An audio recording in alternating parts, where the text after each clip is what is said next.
This is Python's Paradise. This is your host, Greg Gilbert, aka the Python Hyena, straight out of Fredericton, New Brunswick, Canada. And folks, here we are on June the 20th, 2023. And we're talking about well, among other things, A Nightmare on Elm Street 5, because you know, um Father's Day just passed, and of course, Freddy Krueger's father could be pretty much anybody, if 1,000 people. So we decided we're not going to talk about that. Instead, we're going to go back to Mother's Day and talk to his mom. Folks, we have the very lovely, very, very awesome Beatrice Boepple on the show for today. How do you do, Beatrice? Oh, look at that. Hello, my baby. Woo, look at his face. There you Yes. go. Hi, guys. Well, I do have to say, not 1,000 fathers. It was 100. Please. I wasn't that raped. Only 100 times, not a Oh, thousand. 100. Oh, there you go. So, yeah. So, Father's Day, Freddie would have had to send out 100 cards because he wouldn't have known which one was his daddy. But There you go. I find it funny with your last name. You say when we get on here, I get it right, but I really got to credit Tommy Kovac from Splat from the Past on that because I asked him last night. I said, I don't want to get her last name wrong, and he uh, told me. yeah. Well, yeah, because Tommy had me on a couple times, so he got a chance to learn it. I'm sure he said it wrong the first time. I'm pretty sure. Everybody usually Yeah. says it wrong. I mean, to be honest with you, it's a Swiss name. So I think Hmm. like the Swiss pronunciation is something like Boepple or something. But I'm not going to go, hi, my name is Beatrice Boepple. I don't know. We've always said Buckley, just like Buckley. I honestly don't even know if that's correct. My father died when I was very little, and I had a stepdad with a different name, but I think Buckley is how we all pronounce it. So that's, Okay. yeah. So Well, you, t t you got it. Tommy did. Um, he had me on his show last night, and I brought up. He asked me if I had any guests coming up, and I mentioned you, and he told me to ask you about the chicken joke. Do you have a Oh chicken no. joke? Really? He wants to hear tell you the chicken joke? So my family can't stand it because I have a terrible memory. So there's about four, maybe five jokes that I remember. And, Hmm. if it's the first time you've heard it, they can be funny. But I guess for family members, that when they've heard that same stupid five jokes 5,000 times, they're sick of it. But if you want the chicken joke, I don't know if Tommy's being facetious because it is kind of one of the longer ones, but I'll condense it if you want. Okay, so this chicken walks into a library, goes up to the librarian and says, "Book, book, book, book, book, book, book, book, book, book." And the librarian looks down and sees this chicken and says, "Oh, you want a book?" And the chicken's like, "Book, book, book, book, book." So she's like, "Okay." So she goes and gets her the little red hen and gives it to the chicken, and the chicken takes it under her wing, walks out of the library. The very next day, the same chicken comes back, drops the same book on the counter, and says, "Book, book, book, book, book, book, book, book, book, book." And the librarian's like, "Oh, you want another book? Book, book, book, book, book." So the librarian gives her another book. Well, this goes on for like a whole week. Every single day, the same chicken comes in, drops off the book, asks for another one. And the librarian starts to think, there's something strange about this whole scenario. Like, I don't think this chicken's reading these books. Like, how could she read them so quickly? So, to test out her theory, the librarian gives the chicken War and Peace, some huge book. And it's kind of tough because it's a big old book. She has to put it in a bag, and the chicken sort of drags it out. But sure enough, the next day, the chicken comes back, drags that book back, and asks for another one. So now the librarian's convinced, okay, I know this chicken is not reading these books. I don't know what's going on here. So she gives the chicken another book, lets the chicken leave. But as the hen is leaving, the librarian puts a out to lunch sign, puts on her spy glasses and a little outfit, and starts following the chicken. And it's very exciting for the librarian. This is the highlight of her day. So she's like spying on this chicken, follows the chicken. The chicken crosses the road, No.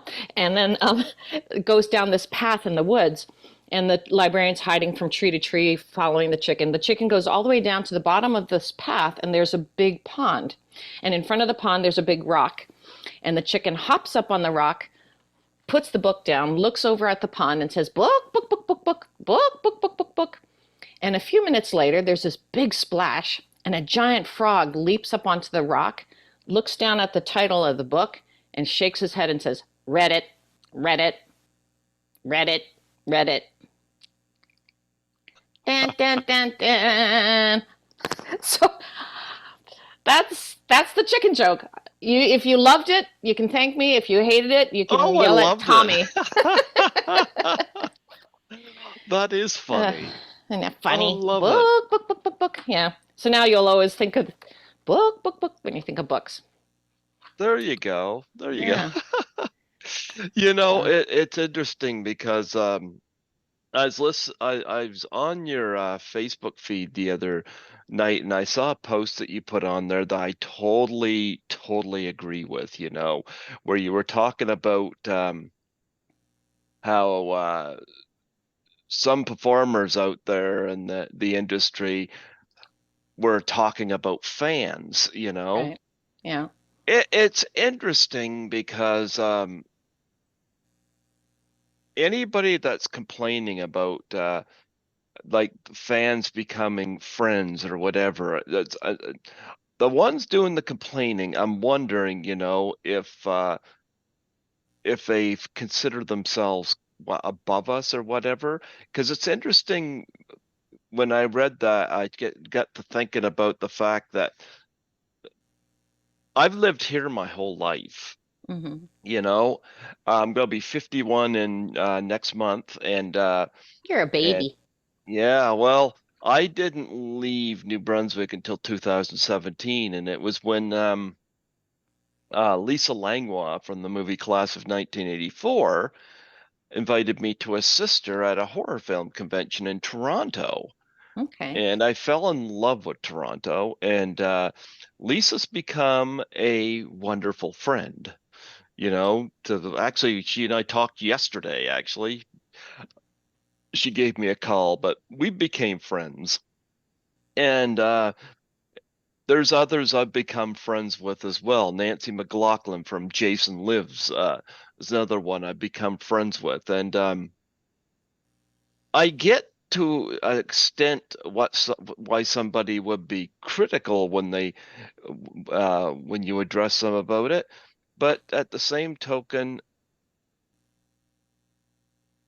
it's like y- you mentioned stuff like in your live feed where you're talking about people doing jobs and that every job's important. I work as a cleaner. I was housekeeper at the hospital. I was building cleaner, and not glamorous work, but it's work that needs to be done. And I love the fact that you highlighted the fact that those are important, and yet there's people out there that look down on us, so to speak. Yeah. Uh, I wanted you to address that a little bit. Yeah, it's to me, I find it so uncomfortable and so wrong, where in any kind of situation where anybody is treated as less than anybody else. I don't care what the situation is. Um, you know, aside from definitely giving respect and deference to elders, which I was raised to do, or, certainly like if you're a student, you should defer to the teacher to a degree. Like in class, you should be quiet and listen to your teacher, and, situations like that. And obviously, you don't snap back to your boss, but at the same time, not because they're better than you, but because that particular situation requires that kind of decorum. Other than that, and then with celebrity, which just, is just, you happen to have gotten famous for whatever reason, whether you could become famous for doing a crime, quite frankly. It's just however much, social exposure you were given. But once you have celebrity, um, people suddenly treat you like you're above them sometimes, and then the celebrities will treat others sometimes like they're below them. Most people don't, I don't think, I don't really know. I mean, there's situations, you do have to give people in the public eye a little space, just because we are in a public career doesn't mean that we want that 24/7 in our private lives. You don't want people, you don't sign on. I don't do a movie. I don't go on be in a play so that people can hang around my house and watch me do my dishes or take a shower. Obviously there's a fine line, and that I think most people understand that. Like, you got to give people privacy. But beyond that, we're all humans, and that was my point. It's like we're all Hmm. people, and especially with actors, it's the same with athletes, it's the same with anyone. Those who have gotten fame, and the bigger the fame is, a lot of it is a matter of luck. Certainly talent plays into it, but we also know that there's thousands of really super talented people that no one's ever seen or will never hear from. Um, but those who have the combination of talent, of luck, of timing, of connections, of a good business sense, or, there's a lot of things that come into play to make somebody hit that role that catapults them to fame.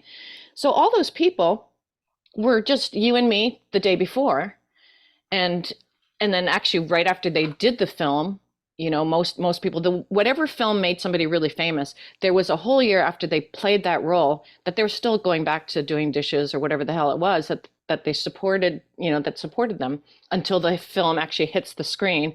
And it's hit or miss whether it's going to catapult. But if it suddenly catapults and you become super famous, it's like, wow, your whole life changes. But you yourself hadn't changed up until that point. You're just the same person who got lucky, and good situations happen. I remember my two Canadian films that I star in, which are behind me, Matinee and Quarantine. Those are both Hmm. Canadian films. They both came out the same year, actually, as Elm Street 5. That was my big year. So, but Quarantine and Matinee were opening films at the Vancouver Film Festival.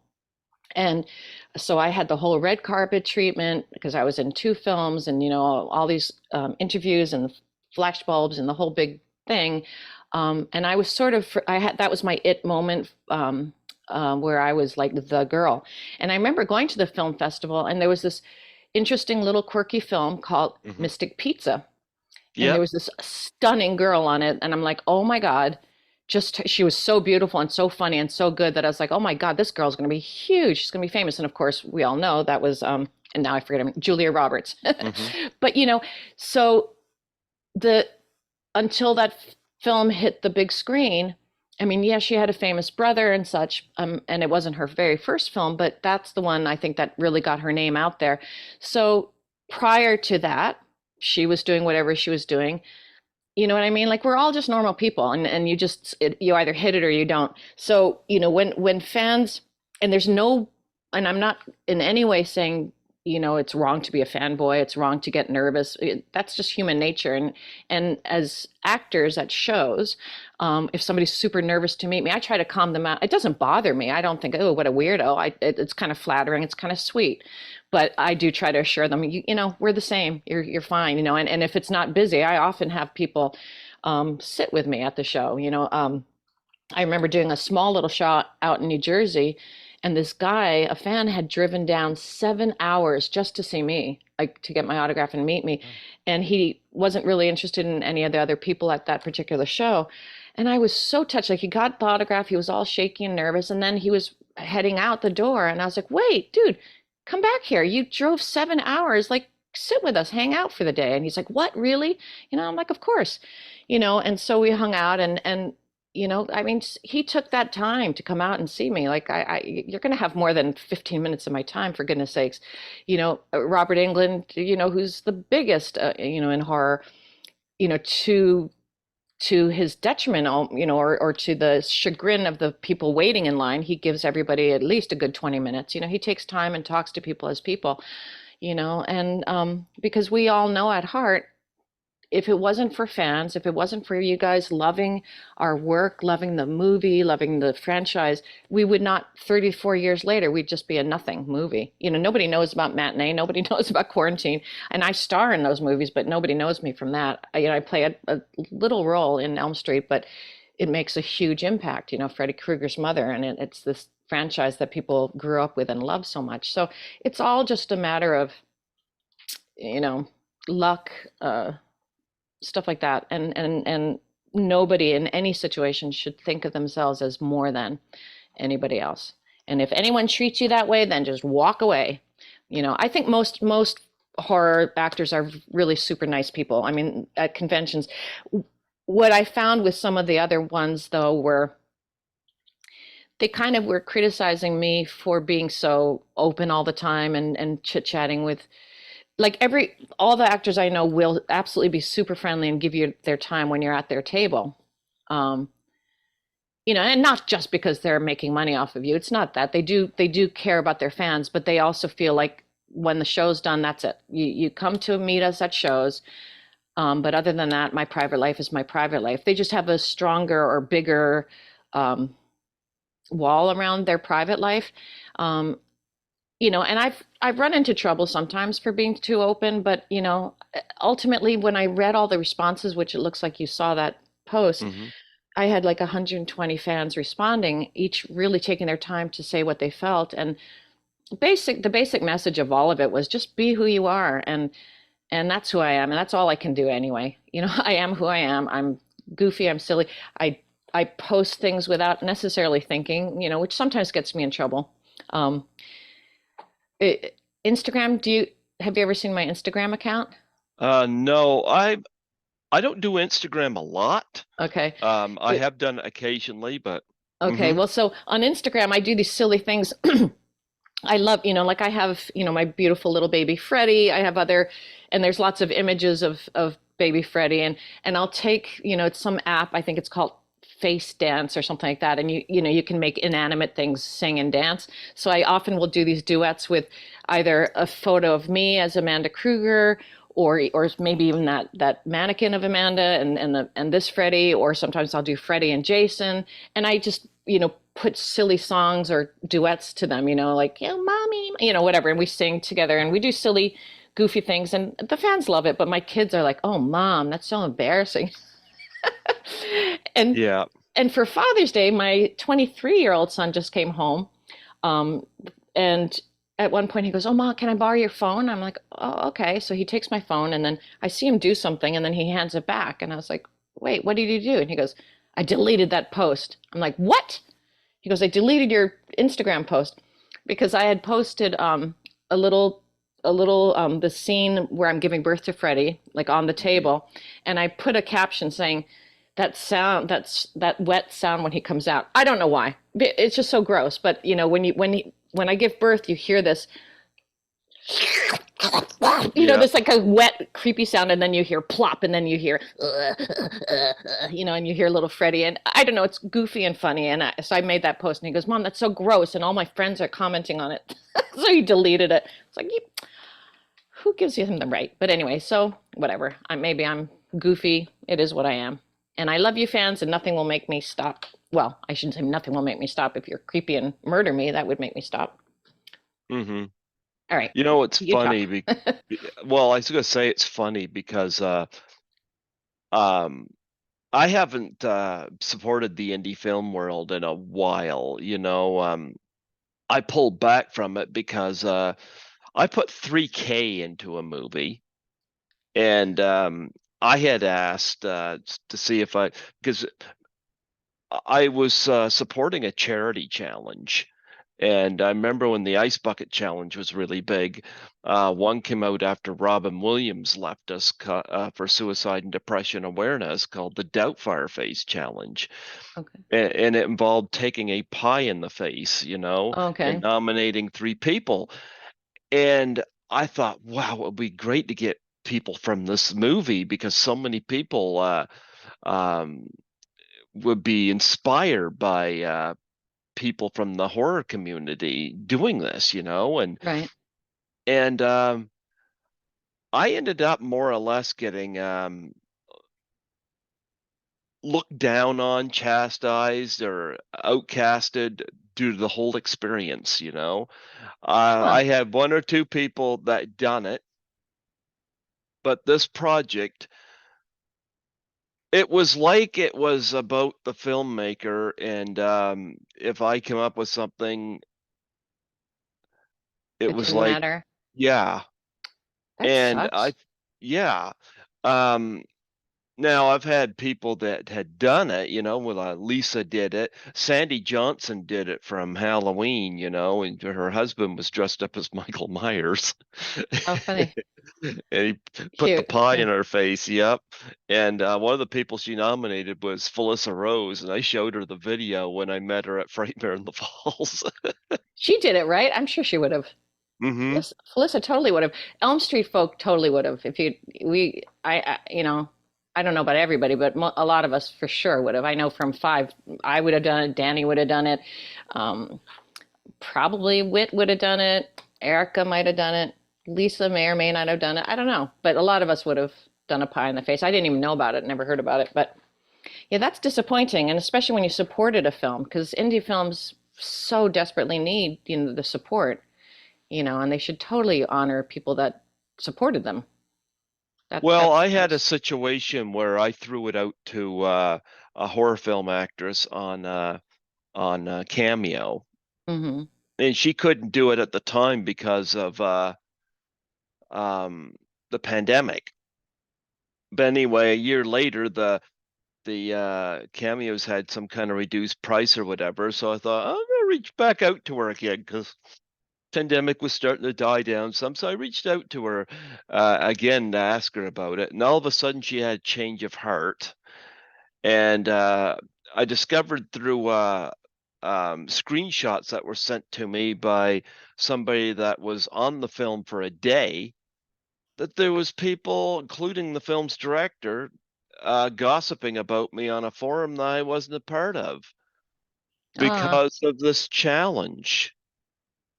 And it's like they thought it was inappropriate, and I was like, "Why is it inappropriate?" It's for suicide and depression. Why is it okay for one challenge to charity challenge to go viral, not for others? yeah. So it kind of ruined my taste for getting involved in these projects, because Well, that's I a pity. I hope you don't take it, you can't judge a whole anything by one lousy experience. It's like judging a type of people because you had a bad experience with them, or you know what I mean. You know, I always am surprised when somebody and upset when somebody says that they're turned off from I don't know, something really big when if they just had a really bad experience with one group. I mean that I certainly don't blame you for not wanting to have anything to do with that particular group, but obviously independent films are very different from group to hmm group. I just finished doing The Dead Place with David Howard Thornton, Oh, I had him Art the on. Clan. Yeah. Oh, he's great, right? So we did Hmm. this thing called The Dead Place. I had just a cameo, but they flew me out there, put me up for 3 days, um, and I played the dead grandmother who doesn't realize she's dead. So I don't even have lines, and they put me up.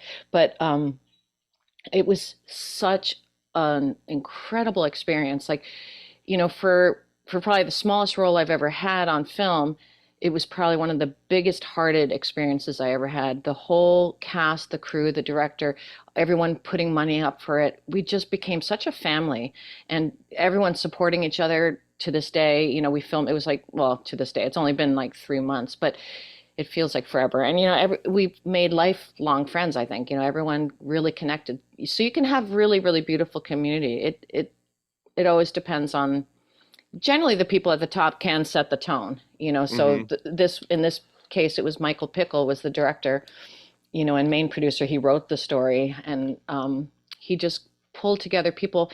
They were volunteers. Like people flew out from England, flew out from all over the place to be a co-producer, to put in money to help out whatever way they could. And they were on set, like, running to get oranges or, driving somebody to the airport or, they helped in every possible way. And we all pitched in where we could. And it was a beautiful experience that, I'll treasure for life. So, for the horrible experiences that we sometimes come across, we can also have really good ones. So don't give up on independent film. No, no, no. Well, I'll see. Like I said, I was trying to do something good, and I I don't know. I didn't realize, the ice bucket challenge, I guess, was a trend, and I never looked at it that way. I thought, Mm, oh, gee, if everybody did this for charity every year, this would be fantastic, right. Yeah. So, yeah. Yeah. But anyway, I wanted to get your background and what led you to get into the business. So I guess my first intro to acting, I was 5 years old and I was living in Japan. Mhm. And we had moved to Japan. We were there for 4 years, and our was I can't even think, was it kindergarten or elementary school? I guess it was kindergarten. Mhm. Megumi Yojian. And because I didn't speak any Japanese my first year and they didn't really speak English, they would put on plays and I would be the dog or the cat because that's what they could say. They could say, you dog, you cat. So I'd meow. Although I think I also was a tree and I was an angel. So I got to play different little things. That was the first time I was on stage in front of an audience. But after that, I always loved acting. I would, be in all the school plays, be in the drama club. And as people have heard who've heard me on any other interview talk about it, it was also an escape. Mhm. You know, I I faced quite a bit of trauma as a child. I had wonderful experiences and some very traumatic experiences, um, and during the traumatic times in particular, when most of us, if you're going through horrible stuff, you tend to be, you feel totally alone with this trauma. Um, Acting gave me an outlet. I could be somebody else, and for that time being, I could either be somebody who wasn't having anything traumatic happen. I could be like a happy kid with a great home, or I could be an actor playing this tragic situation. And either way, it gave me some distance from the situation, so I could cope. So I loved it in that way too. And I continued on through high school. I won the Best Actress Award, little trophy that my husband still pulls out every Oscar season. It's so cute Mhm. from I think uh, what do you call it, junior high school in Canada, and that was in British Columbia. Orchard Road School with Derek Peach, who was my drama teacher. I wish I could find the gentleman. I hope he's still alive. I've never been able to find Derek Peach of Victoria, but if anyone listens to this and has any connection with a Derek Peach who used to teach drama in Victoria, put him in touch with me. Let him know that his awarding me that award gave me the courage to become an actor. So then, when I was in high school, my choice was down to either theater school or equestrian college because I loved horses too, and I could not afford equestrian college, so I went to UVic, University of Victoria, their theater department, which is wonderful. There's quite a few wonderful actors that have come out of there, and then worked my way through getting my degree in acting.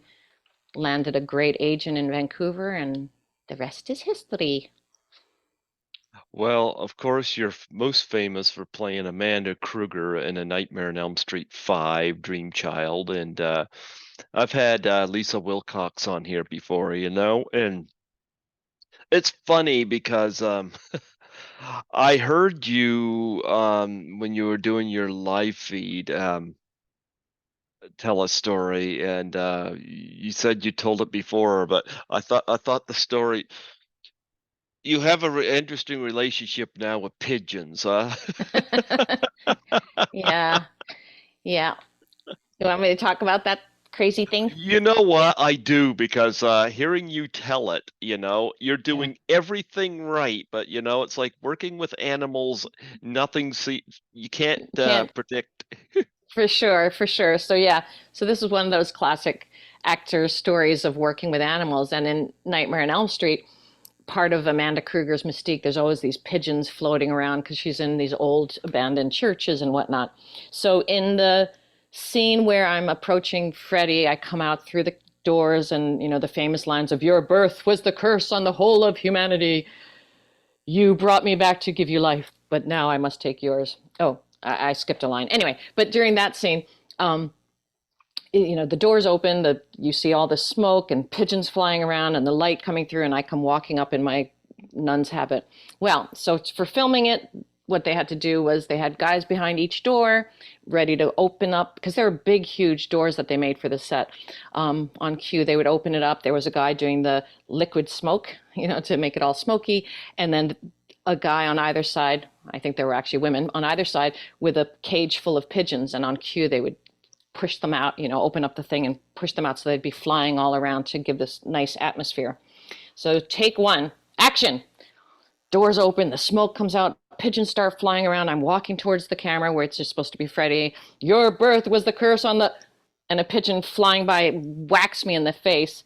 So they're like, oh, cut, cut, cut. Just have to start all over again. They had to collect all those pigeons, get them all back into the thing, whip away the smoke, close those doors all over, wipe off my head.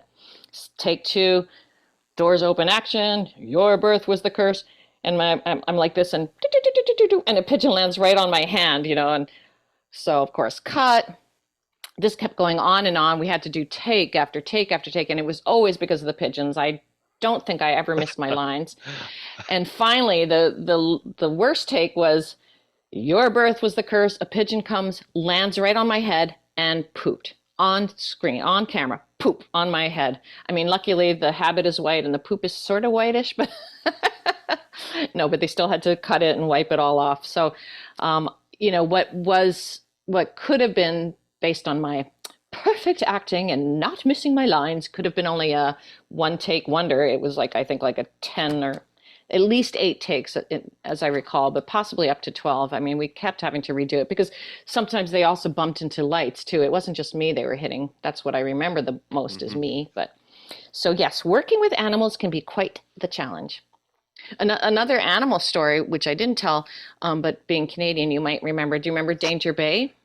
Did you ever watch this TV series, Danger Bay? No, I never did. No. Oh, well, it was a Canadian. I mean, I think it has something to do with Disney, owns some rights to it, but it was a long-running show filmed out of Vancouver. I'm trying to think who the stars of Danger Bay were. But in any case, I guest starred on one episode, and I played the scientist who is teaching sign language to a chimpanzee.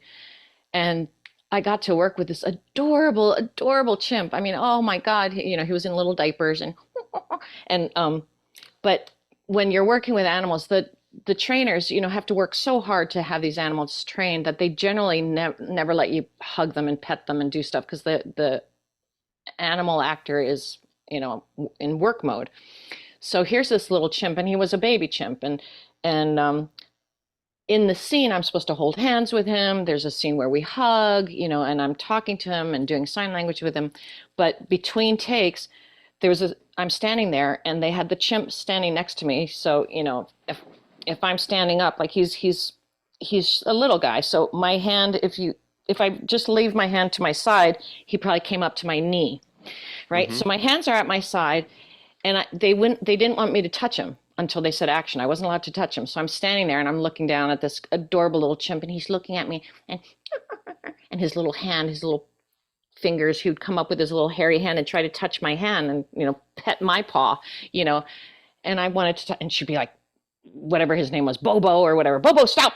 And so and then when the trainer wasn't looking, his hand would come up and he'd try to touch me again, and she'd be like, Bobo, stop. And she wouldn't let him touch me. It was killing me because I wanted to hug that little guy, and then when I finally did get to hug him on the scene, he's snuffling up to me and he's right in my ear, and to have a chimpanzee snuffling in your ear, he's like,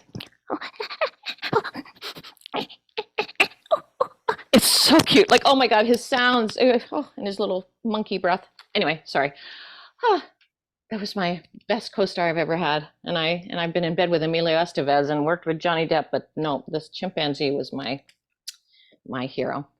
But yeah, it is a challenge working with animals, because there were tons of times that he wouldn't do what they wanted. For actors though, in a way it's good because especially if you just have a guest starring role, which normally say would take a week of filming, with an animal, it could end up giving you a whole extra week of work because they have to do so many takes. So Yeah, absolutely. Well, of course, like I said, you're famous for playing Amanda Krueger and A Nightmare on Elm Street 5. And gee, I would have been, let me see, in 1989, I would have been 17 when that came out. So, wow, it seems so long ago. Yes, it But was. I remember the 80s very well, though. Hmm. But nonetheless, um, Elm Street 5, of course, coming right on the heels of Dream Master, the fourth film, and of course you got Lisa Wilcox back as the Dream Master. And what I find interesting is when you see Baby Freddy for the first time, and it's like really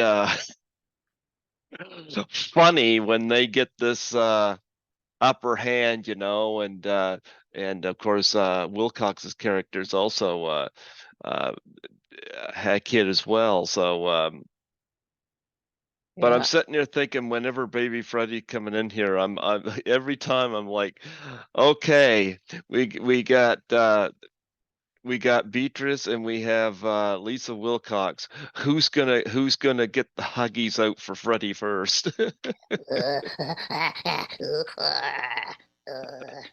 Look at him. He's so cute. There you I go. it's funny. I love this little guy. Um, Hmm.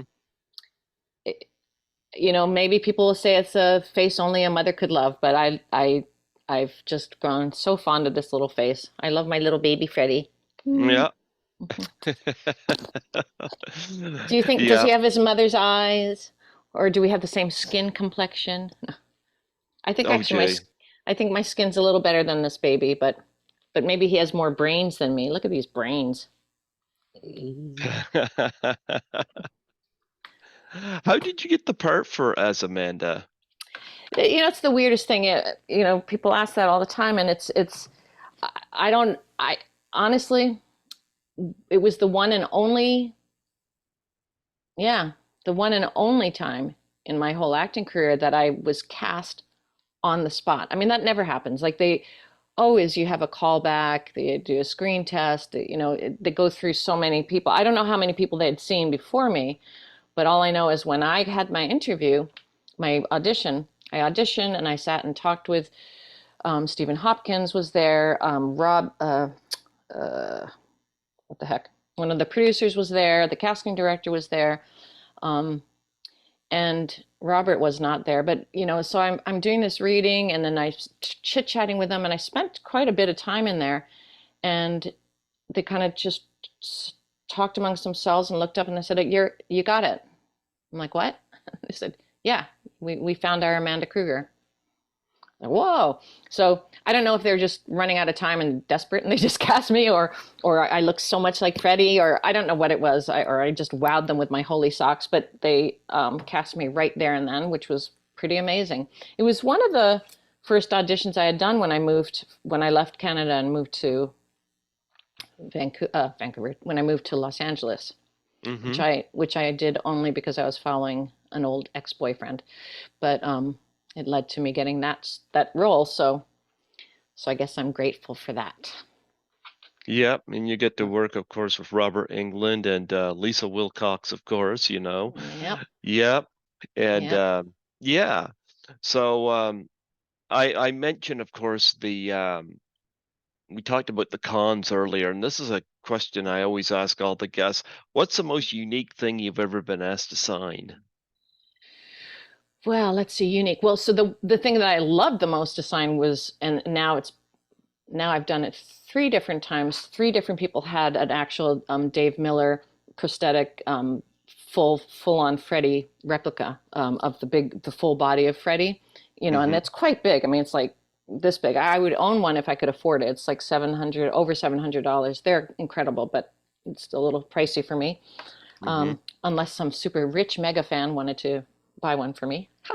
No, but probably the most unique. I've signed obviously tons of gloves. People put it on Elm Street signs, um, carved. Somebody did an Elm Street clock that I signed.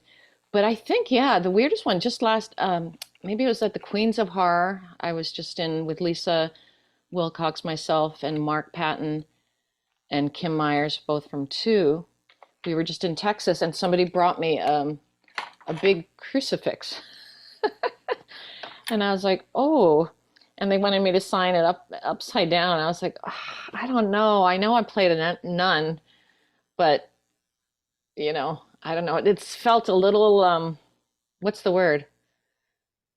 Yeah, I come from Like, a Christian background, so yeah, so it's a I little, yeah, what is the word? Come on, folks. What is the word? I can't remember. uncomfortable, Well, eerie. uncomfortable for sure, but also like to do with disrespect. Like it just felt kind of, yeah, disrespectful. But my kids' college fees were calling, so I did. I ended up signing it for them. But I said, just don't use this in any ill will way.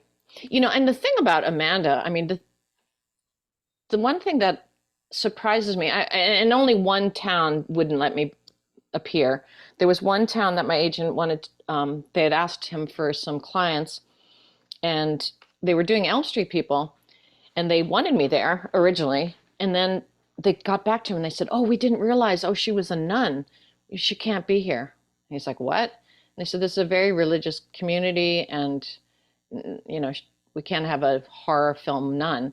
But Amanda Krueger was a nice nun. Like, they are bad, scary nuns out there, as we know in some horror films where they're, but Amanda doesn't kill anybody. She's a nice person. I mean, she tries to take Freddie back, but Freddie's already dead by that point, and so is she. And I mean, probably her worst sin was complying with the church and giving him up for adoption. But other than that, Amanda's a good Christian lady. So there really shouldn't be any issue, with Christian people. I talked to a nun, friend of a friend, and I asked, is it that same word? It's not disrespectful. I mean, it is disrespectful, but there's another word that I'm trying to think of, Hmm. offensive, something. But for me to dress up as Amanda or to dress up as a nun in a nun's habit, and she said, well, in some ways, yeah, when we see people dressing up as nuns, it's, but it's usually more that, because like at Halloween, it happens all the time, and people will dress up like as sexy nuns and showing their boobs and all that kind of stuff. And she goes, yeah, that's a little distasteful, but it's not, oh, sacrilegious. That's the word I was looking for. Okay. Is it sacrilegious? And she said, you know, I guess not really, because it's an acting. I mean, people have been playing nuns forever on film and in plays. So, no, in that sense, it's not really sacrilegious. So I kind of have an approval to wear the nun's habit. The fans just, of course, love that at conventions when I dress up in my very nice but extremely hot nun's habit. There Yeah. you go. There But you yes. go. So yes, the cross was the weirdest thing I've had to sign so far. There you go. So when you dress up as Amanda Krueger at cons, does Robert Englund as Freddy have to behave himself? Has to behave himself 100%. Well, we're gonna, believe it or not, I've only been doing conventions for 2 years now. Soon Hmm. this will be like my third year that Lisa had been doing them right from the get-go, and a couple Elm Street people have done them, like the Amanda Weiss and of course Heather have been doing Elm Street or conventions pretty much since they did the films. But a lot of the other actors, myself included, only started doing them more recently. It Hmm. wasn't something we were really even aware of. So this September at which one? Come on, brain. I'm in a lot of shows. Yeah, Terracon in September in Massachusetts is the first time that I'm actually going to be at the same con with Robert. So Okay. nobody's ever had Amanda and Freddy Krueger together at the same convention. So this will be a first. Um, Are you yeah, gonna do like the Blues Brothers thing that the nun did? Bring a meter stick with you to make sure Freddy. yeah, right? Yeah. Here we go. Let me get it. There you go. Yeah, Keep yeah. Robert in line. That's right. Yeah, that's right. So yeah, keep him in line when he's got huge lines. It'll be interesting to see. So But yeah, I'm really looking forward to being with that whole gang because it's a first. So, Yeah. I had Amanda on here before too with Tommy Hudson when they did the oh yeah, Ed. Yeah. okay, yeah, Yep. because Amanda's Canadian, isn't she? I don't think so. I thought she was. I thought Amanda was from Canada. So either Amanda or you know who definitely is from Canada, who's amazing, and I think I went to California with her and spent a weekend. My memory is so, but the woman who produced Anne with an E. Did you see that series? It's Canadian about Anne of Green Gables. Oh my God, this woman could. Oh, and she also produced uh I think she the Breaking Bad. I think Okay. I think she did those both. What the heck is her name? Anyway, Hmm. she's from Canada, and I keep she's so big now. Like I don't think she even. I've tried messaging her, and I don't think she ever even sees the messages. But because I'm pretty sure it was her. It was either her or Amanda. We were both in.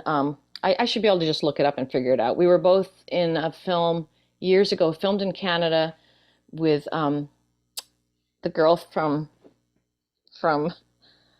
Oh my God, it's horrible talking to me. It's talking to a little old lady who doesn't remember any names. What the heck? What was the? Not eight is enough. The girls that lived in that dorm with that Oh, lady. Facts of Life? Facts of Life. Yay! Okay, so in Facts of Life, Joe, who was that played Joe, the dark-haired girl? Oh, was that Nancy McKeon? Yes. Oh my God, you're so good. Yes. Yeah. So this is like a game show. Okay, so here we go. So Nancy McKeon starred as the first woman firefighter, and that was filmed in Vancouver. And I actually, that was at the beginning of my career. I was only a stand-in. I was the stand-in for Nancy McKeon, and then the other woman in it, I believe, was Amanda Weiss. I think it was her, or it might be somebody else. I'll have to look it up afterwards. And who her stand-in was uh, what is her name? She's Michael J. Fox's sister, and she also is an actor. Oh, Fox. oh, you mean from Family Ties or Michael J. Fox's real sister? Michael J. Fox's real sister in real life. Her last name is also was Fox. Whatever her name was. I can't think of her name suddenly.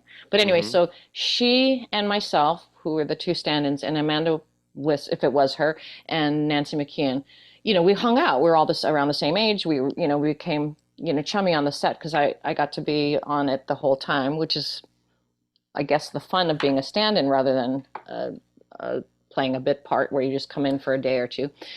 So we hung out all the time, and this woman who I'm trying to remember whether it was Amanda or I, a few of us. Oh, Kelly Fox, that's her name, Kelly A. Fox. We went down to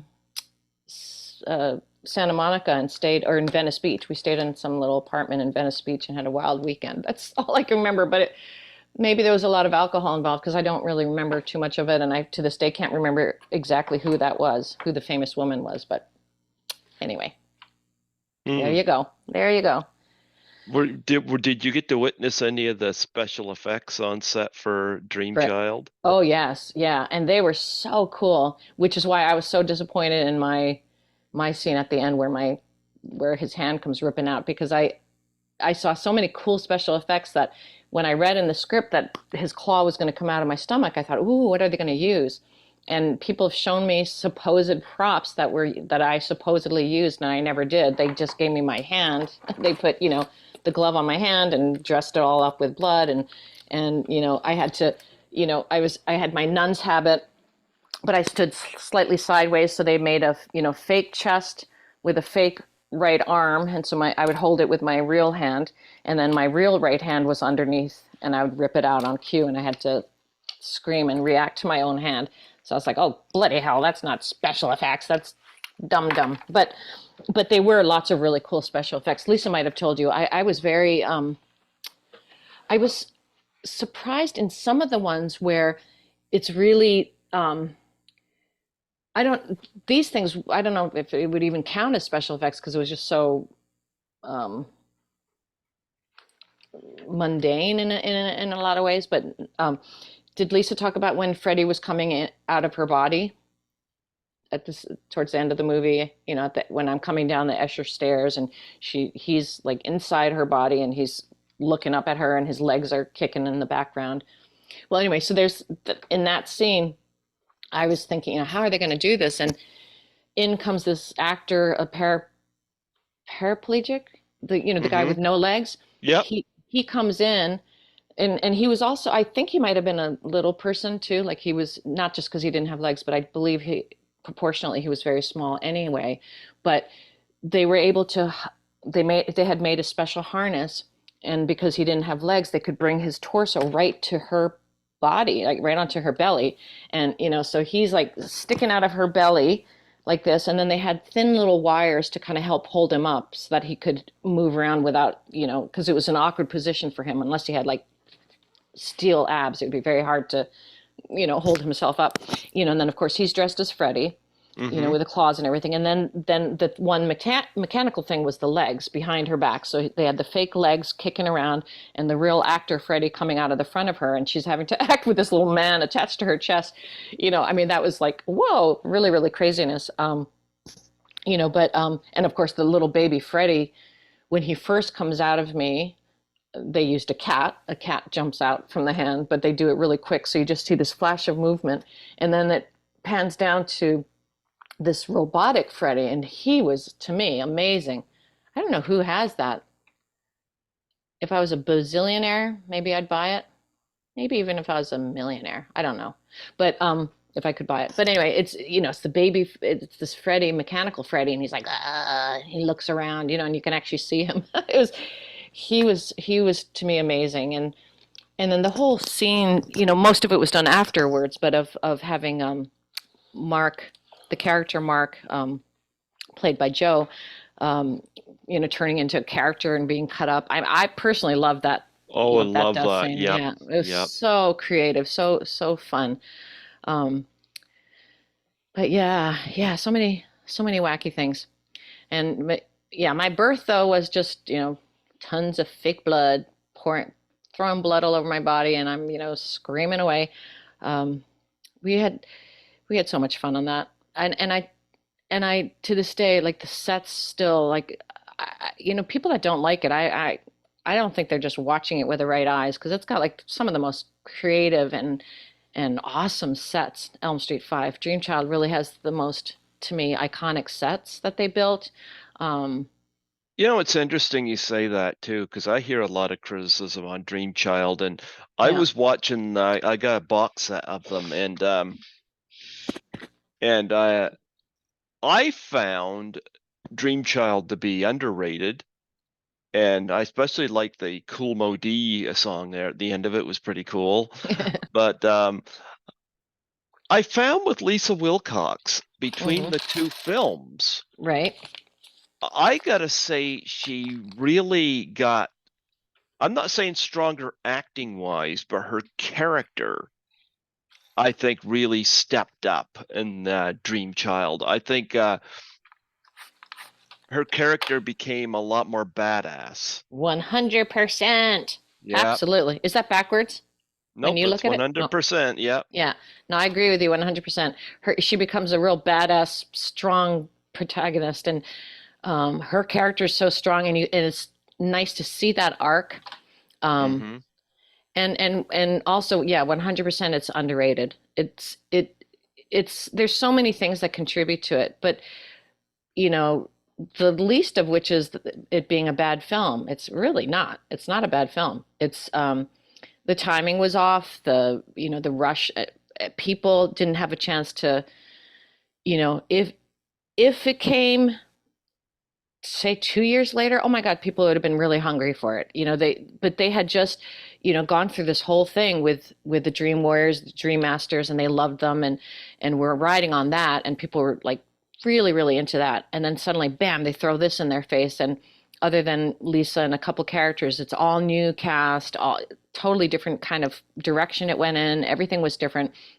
I mean, even some people didn't like the fact that there's suddenly a new Amanda. I mean, they made everything different, and if you were still looking for that continuation, it was a letdown. It was a disappointment.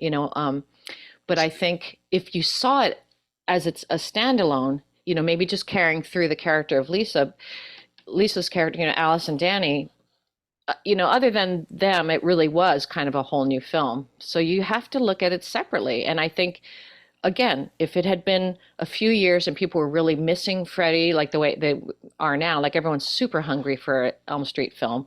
And that doesn't guarantee, just because you're hungry doesn't guarantee it's going to be successful. As we saw with the new Freddy movie that they made, it didn't hit any kind of success and people really poo-pooed it, and a lot of it was because it wasn't Freddy. It wasn't Robert, rather, and it doesn't matter how good of an actor replaced him.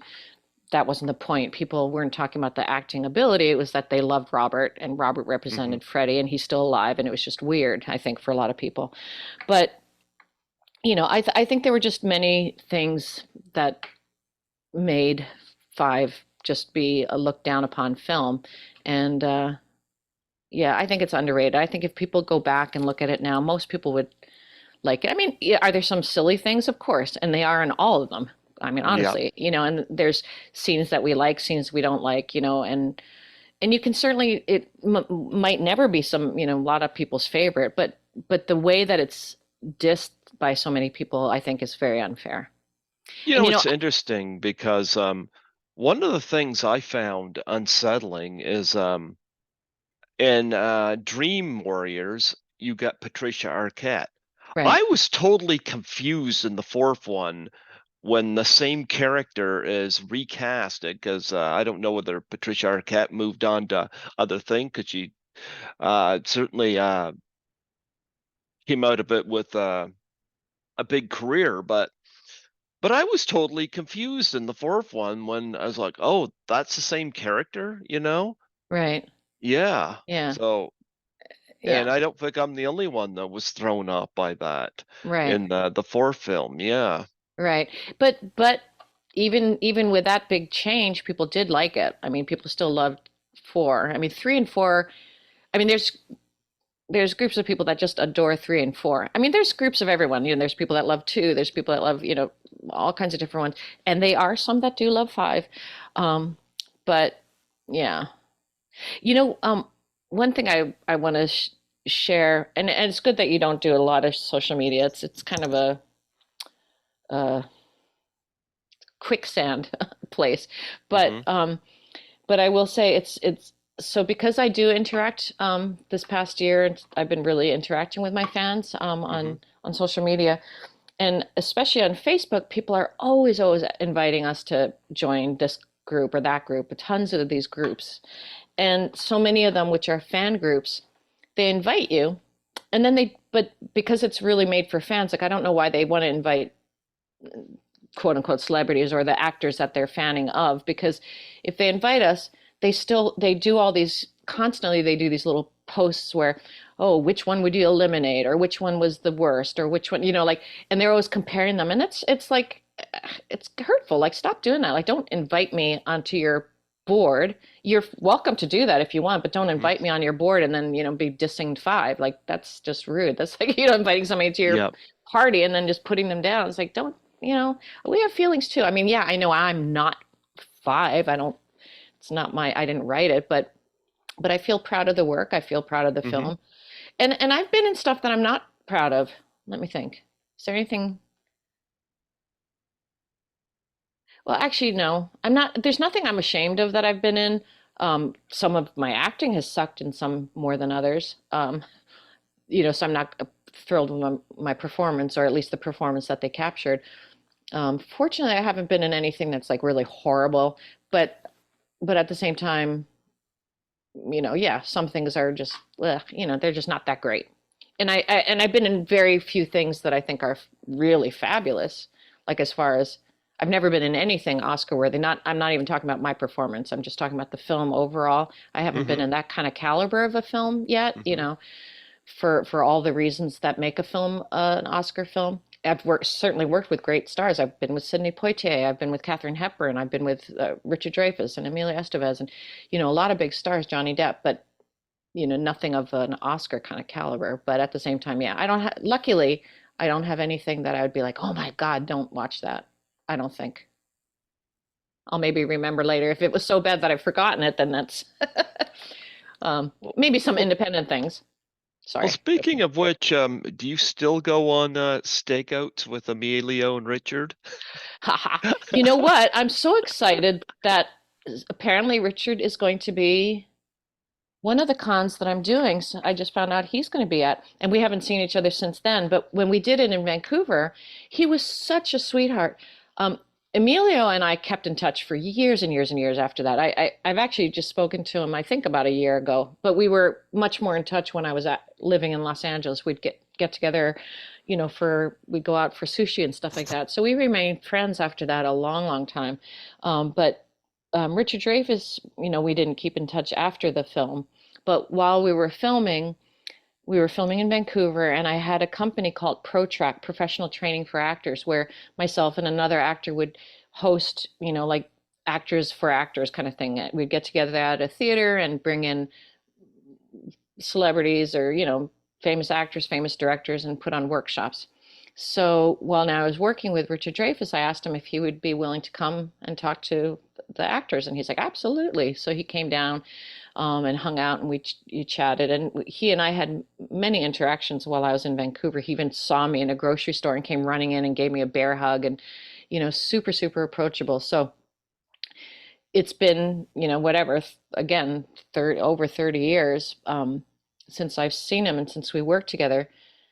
So I don't know unless he also looked on the program and saw that I was there, and if it said Stakeout as one of my roles, then he would notice and he'd go, "Oh yeah, I remember her." But if he didn't see that, which I don't know that he bothered to look to see who all's there, he may not recognize me if I just walked up to the table. But as soon as I said who I am, he would totally remember. And I'm looking forward to meeting him again because we had a really nice connection, and he was a really really great guy. Um, and so was Emilio. I never saw Stakeout 2 because I wasn't cast, and I was so pissed. So to Hmm. this day, I've not seen it. Like, why didn't they use me? Because they like me. They really like me, and they like me. They really like me. No, Hmm. so I don't know. I never saw it. I know what was her name? Rosie O'Donnell. Yeah. Was it a good film? Was it fun? Because two was, I mean, one was really It's good. it's been a while since I've seen it, so I don't really have I mean it's always, I like Rosie O'Donnell Yeah, I personally, do too. but Yeah, I do too. yeah, But yeah, mhm. but nonetheless, it's been a while. I Right. remember the first film a lot better than the second one, Yeah. so And it was yeah. good. The first film was that was a good movie. I think it was the first, if not one of the first cop buddy films that were that combination of comedy and drama. I Yeah. think that started that genre because, it used to be you'd either have a comedy or you'd have drama, but that was like both, they had definitely the excitement part, but it also had a lot of comedy. So, which a lot of was because of Richard Dreyfuss for sure. Hmm. Just a funny guy, and he improvised so much stuff too, um, which is quite fun. Talk But about the two Canadian horror films you did in Vancouver. yeah, so one is Matinee, yeah. Matinee, right? And Hmm. that's me down there with Ron White is the star, Jillian Barber. Hmm. She's a great actress. Jeff Schultz, Timothy Weber. Oh, you know who is in that? They're not on the poster, but um, two big guys. One, the guy who played my father is Davis. Just a Oh my God, second, I'm so bad with names. let me And see. I'll bring well, it up here he because played the yeah, because he played the smoking man, the cigarette man or whatever on X-Men or not X X-Men, X Files. X-Files, Yeah, X-Men, yeah. X-Files. Yeah. Well, that's better than me. You got the X part right. So that was my dad, the guy who plays the smoking man, cigarette man, and then also Don Davis, who unfortunately has passed away since then. Wonderful guy who played the theater owner in Matinee. He also was in X Files as the general. He was the father, I think, of Mulder or something like that. I don't know. Hmm. I never watched the whole thing, but um, no, that was a really good cast, and um, that was quite well done. I yeah, I liked my work in it. I think it was an interesting film. I don't know what's happened with it or anything. I mean, I know that when I did the film, I was paid like scale, whatever actress scale was at the time, and everything above it was deferred, and I've never gotten a penny. So to them. And then the other one, Quarantine, which I actually was the lead. Dun, dun, Hmm. dun. And those guys, they're all really fun too.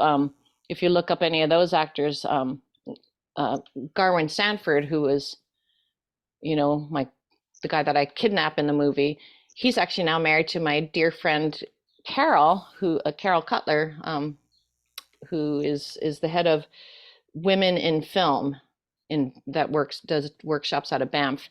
And then Tom and Jerry. Anyway, Garwin Sanford, Jerry Wasserman, Tom Macbeth, they were all in that film, and it was so uncanny because it's called Quarantine, and we did it in the 80s, and it was about what if this virus takes over the world, Oh, and gee. it, and affects everybody, and everyone now becomes a carrier of the virus. But if there's some wackadoodle senator who wants to use it to politicize this virus. So it's quite interesting. We haven't witnessed anybody trying to politicize it, have we now? Hmm. No, no, of No, course not. of course not. So in this case, it was pretty, taken to a dramatic place where the senator is trying to use it as a weapon where he can arrest anybody who he wants because he can just say they have, they're high risk. And so there's this underground doctor who's trying to tell him, look, everybody now, it's been around so long that everyone's a carrier. Some people will become infected, some people won't, but it's no longer contagious. Like it's not contagious because we all have it now. So if you're sick with it, you're sick with it, but it's not going to pass to anyone because you have it. We all carry it. And so we need to focus now, instead of arresting all these people and putting them in quarantine, we need to focus on coming up with a solution, coming up with a vaccine. But now, so the movie starts, that's the premise. So the movie starts with the senator, basically he's going to try to arrest the doctor. And so this heroine, who turns out to be the doctor's daughter, shows up. And that's me. So I run around with a gun and try to save the day. So man, that was fun. I got to be on a horse. I got to, star in the film. It was a really great experience. Do you feel a lot of pressure playing a lead? Um, Not no. Luckily, I didn't. Because I was surrounded by, like, all the character actors in it were fabulous, fabulous actors. I felt a little, um, it's one of the films that, like, I wouldn't say I cringe. I'm not super, happy with my performance. Um, and the reason is, and if for any actor is listening, is whether or not you agree with your director, you just damn well do what the director asks. That's your job. And I think I was too fresh out of theater school and, being an actor. I would look at the script and look at the character and, like, disagree because he wanted, I believe, to this day, I don't really know exactly what it was that he wanted. I think from the way he wanted her to dress and the way he was trying to have me deliver lines, he wanted her to be like a sexy hero, kind of more like a female Arnold Schwarzenegger with just a couple of these lines, memorable lines. And honestly, if I'd gone with it, as far as the sexy outfits, I could have pulled it off at the time. I didn't think I did. At the time, I was still wearing baggy clothes and covering myself up. But when I look at it, I'm like, holy shit, I had a great body. Unfortunately, we all don't appreciate ourselves in our 20s. But I was like, oh my God, she wouldn't be wearing sexy clothes. She's a renegade. She'd be grab men's clothes, whatever she could find, And I was trying to make her, like, real, and the line readings, it's like, oh no, she needs to be more this or that. So we were always at odds. And so it comes out kind of, it's not really fully there as this cool one-liner, but it's not also a developed character. Like it just didn't work in either way, in my opinion. You know, you watch it yourself. Tell me what you think. I think it's not a great performance. It doesn't really, because I was not giving fully to what he wanted, but I also wasn't just going to hell with it and doing it my way either, which I couldn't have done. And it was wrong of me. And I realize that now, but I was stupid and young. And I think, you know, unfortunately it paid the price. Also, had I done it his way, I think I would have been a lot more famous because it would have been a lot more, she would have been a real memorable character. She, I think, whoever did Hunger Games, somebody must have seen Quarantine because Katniss has the exact same look that I had in Quarantine. It was the side braid and Hmm. you know just this whole cool manly kind of get up. Like it was, and we looked very kind of similar if you look at me back in those days. Um, but anyway, so And of course, I have not seen Shoot to Kill, but I know you on the IMDb play a nun in that. yeah, You get play nuns a lot. I've played nuns all through in theater. I played nuns in Once a Catholic, in Prima Miss Jean Brodie, in what other play had nuns in it? Oh, Agnes of God. Um, Your kids respect show extra respect to you. ah, no, bad kids. But no, yeah. But in Shoot to Kill, I'm glad they still give me credit because they ended up cutting my lines. Now that I see it, at least the version that they release on TV and stuff, my lines are all cut. But I mean, not that I had a lot of lines anyway, but myself and another really really fantastic actor in Vancouver, Blue Man Kuma is his name. Um, he plays this pre. We're both undercover cops, and he's a priest and I'm a nun. And there might have been a third undercover cop. And and she was dressed as a nun. And so we're in this scene with Sidney Poitier when they're kind of. It was in Vancouver in the. We filmed it in that beautiful square in Vancouver, I think near the museum. Anyway, wherever it was. Um, so, you know, they're waiting for the bad guy, which I guess was who played the bad guy in that movie, Shoot to Kill. I know Tom Berenger was in it, but I think he was the good guy. I can't remember now. It's been a while. Um, and I think Ali Sheedy from, I think she was in it too. Remember from Breakfast Club. and then Let oh no me. not her, not Ali Sheedy. It wasn't her then. No, the girl from Cheers. Yeah, What the heck? Kirstie Alley. Yeah, Kirstie Kirstie Alley. Alley. See, I got Alley. I got the Alley right. It was just Hmm. instead of Ali Sheedy, it was Kirstie Alley. Um, yeah, so I played a nun in that. We had a few funny little lines, but obviously nothing that was you know important enough for the plot. It was just a cute little thing, and you know, so the lines got cut. It happens. My whole thing with Katharine Hepburn got cut, and that was sucked so bad because the producers never told me. I was in like 3 scenes with her. I was her the secretary of her agent, her literary agent in this movie. She's a writer, and so I got these. My 3 scenes were directly speaking with Katharine Hepburn, and I would give anything for to find the you know the clippings that you know I doubt if anyone kept it. I don't know when they edit things out, do they keep them? I wish they would. But anyway, you'd think somebody would keep it because it had Katharine Hepburn in it. But Hmm. anyway, and the director said they loved it. They said it was the last scene that they had to cut, but when they cut one, they had to cut all three. You know, and anyone who makes films knows that they always film extra footage, but when it comes down to editing, you have to figure out the timing and what is going to make the plot snap the best. You know, you get rid of anything that's not really necessary. Um, and so unfortunately my scenes were cut, but they didn't let me know that. They invited me to the preview without letting me know. And apparently it was because they had literally, it was the last thing that they had cut and they just, it was an oversight. They had already sent out the invites. So I had invited my boyfriend at the time and my agent at the time. And we're at the screening, the private screening, you know, with champagne and everything. And when I walk in, because the producers were really super nice guys. And when I walked in, they're like, hi, oh, hi. And I could tell there was something weird, like they just had this weird reaction and I had no idea. And, you know, we're watching the film and when it's coming up to my first scene, you know, I'm like, okay, here it comes. You know, I'm nudging my agent or my boyfriend, here, watch. And my scene's not there. And I was like, oh, that's weird. All right, well, and then we watch. Then my next scene's about to come up. I'm like, okay, here it's come. And it was gone.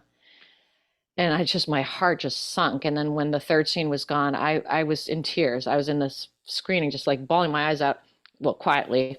And I didn't know how, I was so embarrassed. I didn't know how I was going to even leave the theater. And my agent's like, shh, it's okay, it's okay. And I tried to sneak out at the end, and the producers caught up with us and they grabbed me and they said, no, no, no, we're so sorry. They said, you did a lovely work. It was an adorable little scene. Your interactions with her were really cute. So we tried to fit it in, but we just couldn't in the end. We had to cut it. And we're so sorry. We forgot to let you know. And so they ended up casting me in another movie, which was really fun. It was a fabulous little artsy thing for Expo. What was it? What year did we have Expo in Vancouver? Expo. Let's all go. I don't know. But anyway, there was a beautiful expo in Vancouver. We had fireworks every night. And it was for, I think, it was a film they made for, I don't even know what they made it for, the Canada place or something. And it was called Rainbow Wars. And Jillian Barber, who plays my mother in Matinee, Hmm. was she was the Red Queen or something like that, and it was about these three kingdoms um, that have these color wars. There was the Red Kingdom and the Blue Kingdom and the Yellow Kingdom, and pretty much every actor who, I think even Ryan Stiles was in it at the time. I think Colin McLaughlin, Colin, who are the two stand-ups that do Whose Line Is It Anyway? They both were from Canada. Colin Mockery and Ryan Stiles. I think they were in that Rainbow Wars. Anyway, anyone who was an actor in the 80s was in that film. It was really fun. It was a really cool thing, and it was all half more than half animation, animated, computerized, whatever. Like we're this beautiful book opens up and we all pop out of it, and it was a really cool thing. You know, Anywho, it's interesting you mentioned going to a premiere and expecting to see your scene. I heard a story like that. I was one of the very last people to interview Dick Miller, you know, and I had him on the show about 5 months before he passed away. And of course, he's in a deleted scene in Pulp Fiction playing ah, Monster Joe. And he said he and his wife, who was in The Graduate, they went to the premiere and had the same kind of experience. It was very awkward, and their scene yeah, wasn't in the movie. And yeah, yeah. Hmm. very, very weird. Yeah, actually, an actor that I had dated back when I was living in Vancouver, he was in, well, he was in The Fly, and he also was in, or did he end up getting, I think he got replaced on the one with Kelly McGillis. Witness, I think, or something. Was it Witness? Oh no, what was the one with Kelly McGillis and Jodie Jodie Jodie Foster? Is that her name? Was it the The accused? Accused, yeah, that one, right? Yeah. Okay. Yeah, he played Kelly McGillis's boyfriend, but then they ended up firing him. So I don't think it was that one. Maybe it was in The Fly. He was in, or Earth Star Voyager. He was in some film, and I don't think it was a huge part, but it was a significant. It had speaking. It was a speaking role with a number of scenes. And I don't believe they told him, but he went to the premiere and he had been completely dubbed. And it was English, it was in English. They just had somebody else do all his lines. That's got to be really embarrassing. Like, because that means they didn't like your voice. They didn't like your performance.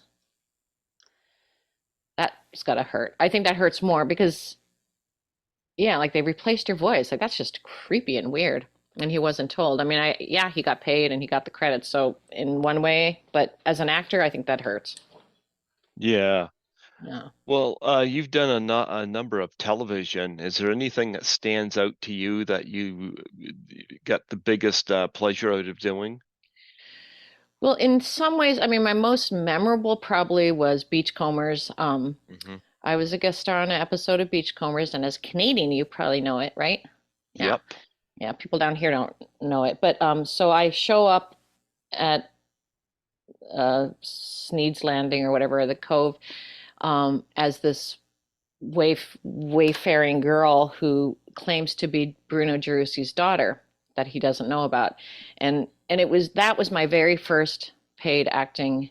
No, it was my first paid. It was my first TV acting gig. I had done a commercial before that for Billy Graham of all things, but which paycheck I still have a copy of somewhere. I photocopied the first paycheck I ever made as an actor. I think it was like $1,000 or something, 1,097 for the day. But anyway, but yeah, Beachcombers was my first TV show. I was guest star, and probably because it was the first time doing film, doing TV since theater school, it was really, really memorable to me.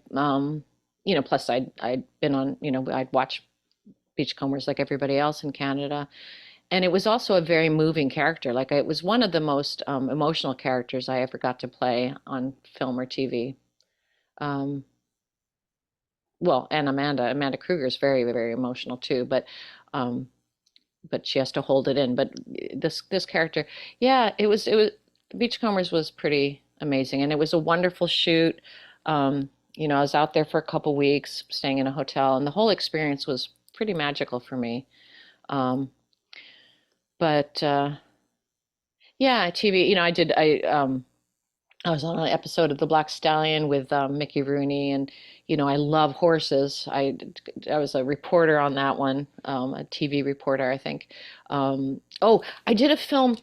It was Davy Crockett, made for TV. Davy Crockett. I think it was a series. Supposed to be a Okay. series. The new Davy Crockett, the actors I was with again are great Canadian theater actors. And we got to film up in this lake, the stream, which is in every film. I mean, every time they film in British Columbia, they always seem to use that same exact location. I think it's the exact location of that TV series. Oh my God, it's horrible talking to me because I don't remember any names. So it's like interviewing me is like doing the guessing game. Um, and then I think the name of this TV show that I'm thinking of that's filmed in British Columbia is the name of that creek, like something like Dawson's Creek, but it's not Dawson's Creek. Anyway, but that Davy Crockett thing, that also was really fun because we were all in period costumes, and I was this young girl trampling around with Davy Crockett comes up and he's flirting with me, and the actor who played him was so handsome. Can't think of who he was, but like super good looking. So it didn't take a lot of acting on my part to be all fluttery. And my mother, the lady who plays my mother, who's a great uh, Canadian actress who, again, I can't think of her name, and she's like, covering me up with her cloth so that he doesn't look at her beautiful daughter and all this stuff. I don't know. Hmm. I love acting. They were all fun. They were all lots of fun. There you go. There you Yeah, go. Do but you prefer film or TV when it comes to acting? uh, which do I prefer? TV certainly moves a lot quicker. You there's not as much waiting. You kind of have to go a lot quicker. So, um, depending on, yeah, I can't say I have a preference. I mean, in some ways, film is more, in the long run, film just has this more lasting quality to it. So there's something, but the experience as being on set and stuff, um, I found them fairly, equal in terms of how much I like or dislike. It would be the same for theater. Like it's completely different, but completely different experience. But I love that experience too. They all have their pluses and minuses. Okay. Yeah, Okay. but oh, it's almost 11:30. I guess I got to get going here, but Yeah, well, I was just about to close off too. I just wondering, you got a website or any charities that you want to plug and promote on here? well, my website is my name, Beatrice Boepple. You just have Hmm. to have the correct spelling.com. Hmm. And you can, I've been terrible. I haven't been able to update it in terms of what shows I've been at this year because I've got a lot of conventions that I'm part of. But you should be able to follow me on that. But also my products, well, with my book, which I keep not having time to have my official relaunch. Uh-huh. Which I don't even have the, oh, there it is. There's the copy. Hold on 1 second Yep. here. Yep. So any Elm Street fan, this was this was the original. I wrote and put out last year. I had two printings of it because they all sold out. The Krueger's Curse: A Nightmare Before Elm Street, and they all sold out. I was only going to do 200 copies, but the fans wanted more, so I've done a third, slightly in the color of the cover is different, and there's a few mistakes that were corrected in this version. But it's basically it's the backstory of Freddy Krueger, his birth, his childhood, our relationship, as told in the voice of Amanda Krueger. So this is his mom giving her account of the events of his birth, and it has wonderful illustrations from numerous artists. This is the his the family tree done as the glove, and you learn stuff. It basically goes over what you learn about his life in Elm Street 6. You learn that he was given up for adoption. You learn that he had a creepy stepfather. You learn that he was teased in school. You learn that he was married and had a daughter and killed his wife and all that stuff. So the book follows that. Like, I don't go against any of that, but I flesh those stories out. So you find out, who was this guy that Alice Cooper played? Like, why was he mean to him? What was that all about? Was there a stepmother involved? Why did Amanda give him up for adoption? Did they have any kind of relationship? Like, how does he know who she is if she gave him up as a baby? Why do those jump rope girls always appear when he's there? Who made that iconic sweater he's always wearing? All kinds of things like that. Why is he wearing that fedora? So you find out a lot of that stuff, again, with wonderful illustrations. Hmm. And actually, two of the illustrators are from Canada. Yeah, Joe St. Pierre, he's Canadian, and he does. I think. Wait, are you? I don't know if Joe is, but Stephen Hughes, I believe, is who did this cover. Yep. This beautiful artwork, which I just love, of Amanda, Hmm. and then Mike LeBlanc, who's from Vancouver, from Toronto, did a. I put in one of his pictures as well. But you have scenes like Amanda at the end, but you find out all kinds of background story, and it fills in the gaps of his childhood. People want to know a backstory. This is it. Um, there's Freddie being teased by the other kids. So where this book ends is where Nightmare on Elm Street 1 begins. So this is the prequel. This is the prequel, the backstory to the Krueger family, to Amanda and Freddie, and it's available on my website, or I also have it available at shows. I'm going to do an official launching sometime. I keep saying I'm going to do it. I've just been too busy, but I will do a launch for this. But you can get that at my on my website, and you can follow me on social media, Hmm. which I think the links would probably be on that website. Um, and as far as charities, there's a number of charities that I hold near and dear. One is Ronald McDonald House, um, and any of you who, if you don't know what they do, they provide housing for families when you have a child that needs medical, you know, life-saving medical services and are hospitalized. Um, oftentimes you end up being there for a month or two, to be with your kid. And a lot of families, we travel to the best hospital possible, which often isn't in your hometown. And how can a regular working family, you're already giving up your work to be with your child, but then to also have to stay in a hotel, not only is that cost prohibitive for most families, it's also extremely sad and isolating. So what Ronald McDonald Houses do is they provide a beautiful home setting where you have a room to stay in with your family, and other people stay there too, and there's a common kitchen, and volunteers will come and make homemade meals, and it helps you through what is a really tragic and traumatic time of your life. I had the fortune of being able to, or misfortune, fortune, being in that position. My second son was born with half a heart, hypoplastic left heart syndrome, and he had to undergo 3 open heart surgeries before he turned 3. We were told to abort. They said he would never live. But we found a hospital in Pennsylvania that had a doctor that was doing these innovative surgeries. And fortunately, my kid is now, he's in Boston. He finished his second year of environmental science studies at Oh, Northeastern. wonderful. Yeah, and he was the Eagle Scout. I mean, he's just a great kid. And so I have Ronald McDonald House to thank for that. So you Oh, can, nice. so if people can support them, and if you have a local chapter in your town, they also just, if you don't have money, you can volunteer to get some friends together and cook a meal for the families that are there. And you just use the kitchen, you cook the meal, and you leave it there for the families that come and eat it, a nice warm meal. It's just a wonderful way to give back. So, Hmm. but it's, Well, yeah, well, Beatrice, it was wonderful having you come on here today. It was an honor talking to you. Tommy told me I was going to love talking to you, and I was oh, like, sweet. yeah, Thank you. so he spoke very highly of you, and I was like, yeah, I was looking forward to it, and I love that post you put on Facebook. I'm very happy that you communicate your fans, and try to keep it real. I think that's awesome, and Yeah, yep. Before I let you go, would you mind doing a plug for my show? no problem. Just state your name and that you played Amanda Krueger in Dream Child, and say you're listening to Greg Gilbert on Python's Paradise. Greg Gilbert on Python's Paradise.